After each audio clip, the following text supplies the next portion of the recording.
All right. So you guys seem to like my last video about deadlifts. So we're gonna talk about bench and your biggest mistakes you're making while you bench. Again, this is coming from a coach that's worked with, little kids, like 8-year-olds to there's really no cap on the age limit. Today I'm gonna show you the techniques to not only have a safe and more stable bench, but also put you in a position to be more powerful throughout the whole movement. Tip 1, this is gonna help you be in a more stable and locked out position from your shoulders to your back.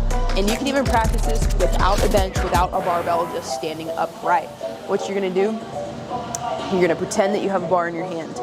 You're gonna touch your shoulder blades together. Not too crazy, not to where you feel like you're way out here, but you're gonna touch your shoulder blades together. And then what we're gonna do is we're gonna feel like we're tucking our triceps into our armpits. So we're gonna do shoulder blades together, and then triceps tucked into our armpits. That's gonna create a more stable and locked in position for our shoulder blades. Our shoulder blades are nice and tight. This is gonna be the same position that we put our back in when we both squat and deadlift. This is gonna allow us, some stability in that shoulder joint, traps, and believe it or not, low back will follow as well. Here's a side and back angle of me pinching those shoulders together and tucking my triceps into my armpit. You see how much that moves? You're gonna notice that with this step, you're gonna have a little bit of an arch even with your feet up, which isn't necessarily a bad thing.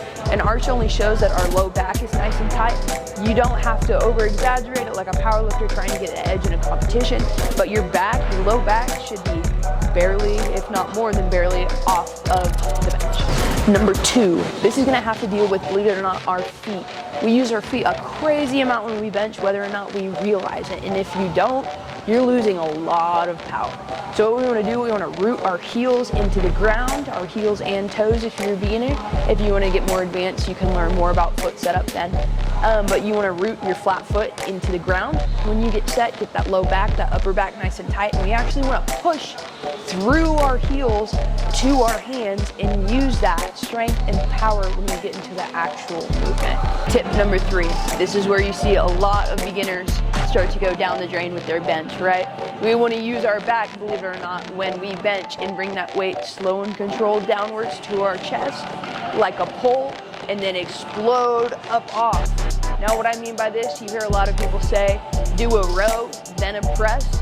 You want to act like you're using your back and you are pulling that weight down towards your chest. You're landing in the middle of your sternum, and then when you're ready, you push through your heels and again, explode hard off that chest.